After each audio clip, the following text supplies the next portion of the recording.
وَإِذَا قَرَأْتَ الْقُرْآنَ۔ السلام علیکم ورحمۃ اللہ وبرکاتہ۔ عربی زبان کا 11واں لفظ ہے لفظ زا۔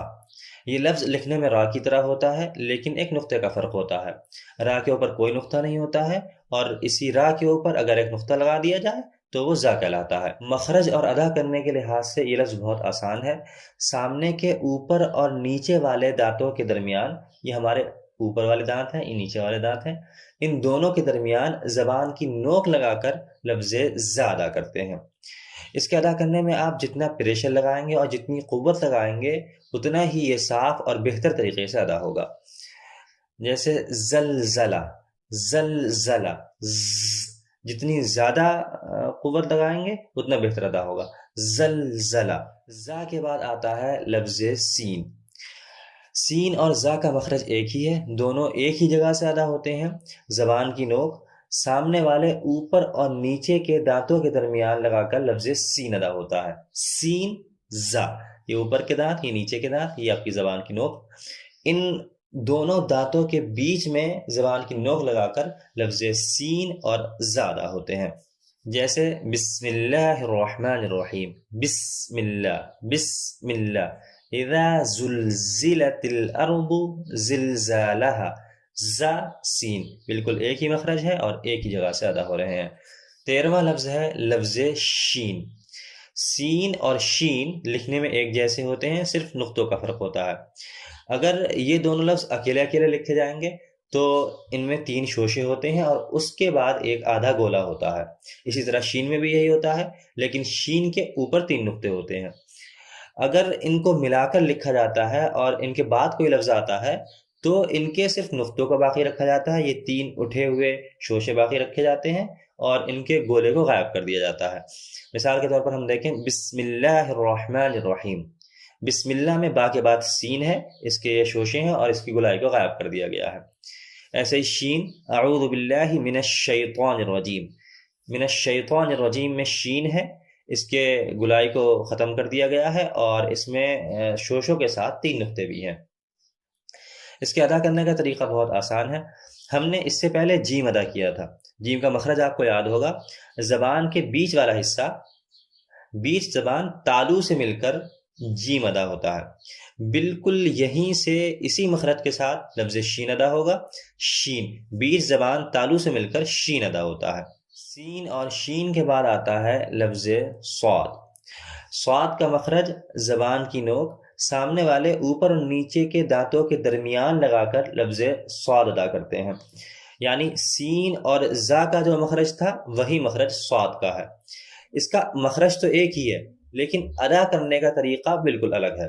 صاد کے ادا کرنے میں 2 چیزوں کا آپ خیال رکھیں جو سین سے بالکل الگ ہیں۔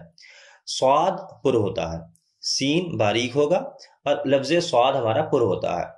اب پر ہونا کسے کہتے ہیں؟ پر کہتے ہیں کسی بھی لفظ کے موٹا کرنے کو تجوید میں پر کہتے ہیں۔ سین یہ لفظ باریک ہے، صاد دیکھیں اس میں آواز تھوڑی موٹی ہوئی ہے اور سین کے مقابلے میں کافی حد تک بھاری آواز ہے۔ تو لفظ صاد ادا کرنے کا طریقہ یہ ہے کہ وہ پر ہوگا، اور دوسری صاد کی خاص بات یہ ہے کہ اس کے اندر سیٹی ہوتی ہے، اسے تجوید میں صفیر کہتے ہیں، اور صاد کی یہ 2 خاصیت ہیں، ایک تو یہ پر ہوگا اور دوسرے اس کے اندر سیٹی ہوگی۔ اب پر کرتے کیسے ہیں؟ کسی بھی لفظ کو ادا کرتے وقت اگر آپ اپنی زبان کا پچھلا حصہ اوپر اٹھا دیں گے تو وہ لفظ پر یعنی موٹا ہو جائے گا۔ جیسے آپ اینیمیشن میں دیکھیں، سین، جب میں نے سین بولا تو میری زبان کا آخری حصہ یہ نیچے تھا، بس زبان کی نوک کو دانتوں کے بیچ میں لگایا اور سین بول دیا۔ لیکن صاد بولتے ہوئے زبان کا پچھلا حصہ اوپر اٹھا ہے اور اس کی وجہ سے آواز موٹی ہوئی ہے۔ صاد، صاد، نوک وہی ہے زبان کی دونوں دانتوں کے درمیان، لیکن پچھلا حصہ اوپر اٹھنے کی وجہ سے آواز موٹی ہو رہی ہے، اور یہ لفظ صاد میں بہت ضروری ہے، یہ اس کی ایک اہم صفت ہے۔ اور دوسری چیز، اس میں سیٹی جیسی آواز پیدا ہو رہی ہے۔ صاد، صاد، صراط الذین، صراط الذین، آپ فرق بالکل واضح طریقے سے سمجھ سکیں گے۔ بسم اللہ الرحمن الرحیم، سین باریک ہے اور صاد پر ہے، موٹا ہے، آواز بھاری ہے اور سیٹی کے ساتھ ہے۔ صاد۔ ہمارے آج کے سبق کا آخری لفظ اور عربی زبان کا سب سے اہم اور مشکل لفظ ہے لفظ ضاد۔ یہ واحد ایسا لفظ ہے جو ادا کرنے اور مخرج کے لحاظ سے دنیا کی کسی بھی زبان میں نہیں پایا جاتا ہے۔ اسی لیے عربی زبان کو لغت الضاد یعنی ضاد کی زبان بھی کہا جاتا ہے۔ لکھنے میں یہ صاد جیسا ہی ہوتا ہے، صاد بغیر نقطے کے ہوتا ہے اور ضاد کے اوپر ایک نقطہ آ جاتا ہے۔ تو صاد اور ضاد لکھنے کے لحاظ سے ایک جیسے ہیں لیکن مخرج کے لحاظ سے بہت زیادہ ڈفرینٹ ہے۔ اب اس کے ادا کرنے کے طریقے کو بہت ہی اچھے طریقے سے سمجھ لیں اور پوری توجہ کے ساتھ میری طرف دیکھیں۔ یہ ہماری زبان تھی، یہ ہماری زبان ہے، اس زبان کی یہ نوک تھی۔ اب تک ہم نے بہت سارے لفظ اسی نوک سے ادا کیے تھے۔ اس زبان کے آس پاس ادھر داڑیں ہوتی ہیں، اس سائڈ بھی داڑیں ہوتی ہیں اور سامنے کی طرف ہمارے دانت ہوتے ہیں۔ تو ہم نے لفظ تا ادا کیا تھا، زبان کی نوک سامنے لگائی تھی، دال ادا کیا تھا، زبان کی نوک سامنے لگائی تھی۔ اب ضاد ادا کرنے میں آپ اس نوک کو بالکل بھول جائیں۔ آپ پہلی چیز یاد رکھیں کہ ہمیں زبان کی نوک کا استعمال کرنا ہی نہیں ہے بالکل۔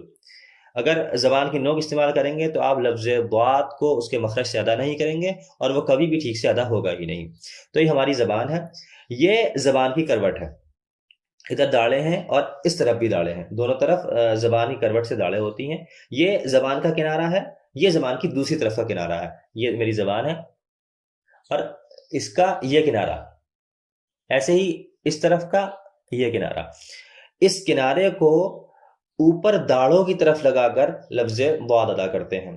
یہ اوپر والی داڑیں ہیں، اس کنارے کو داڑوں سے لگائیں اور لفظ ضاد ادا کریں۔ ضاد ادا کرنے کی سب سے خاص بات یہ ہے کہ ہر لفظ ایک دم سے ادا ہو جاتا ہے، الف، با، تا، ثا، لیکن لفظ ضاد ادا کرنے میں اپنے مخرج میں وقت لیتا ہے اور کچھ ٹائم کے ساتھ ادا ہوتا ہے۔ ضاد کچھ دیری لگتی ہے اس کے ادا کرنے میں، دوسرے الفاظ کی طرح یہ ایک دم سے ادا نہیں ہوتا ہے، اور یہ دیری کے ساتھ ساتھ اس میں آواز موٹی بھی ہوتی ہے اور یہ لفظ پر حروف میں آتا ہے ضاد۔ تو آپ چاہیں اپنی زبان کے سیدھے والے حصے کو استعمال کریں یا الٹے والے حصے کو استعمال کریں۔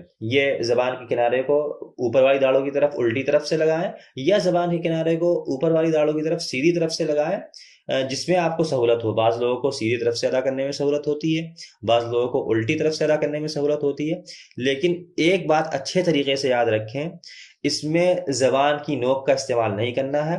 زبان کا کنارہ داڑوں سے لگا کر، اوپر والی داڑھ سے لگا کر لفظ ضاد ادا ہوتا ہے۔ اب سیدھی طرف سے ادا کریں بہت بہتر ہے، الٹی طرف سے ادا کریں تو وہ بھی آپ کے لیے آسان ہوگا۔ لفظ ضاد کی خوب پریکٹس کریں اور اسے بہت زیادہ ٹائم دیں، اس لیے کہ اس میں نکھار تبھی پیدا ہوگا جب آپ زیادہ سے زیادہ اس کی مشق کریں گے۔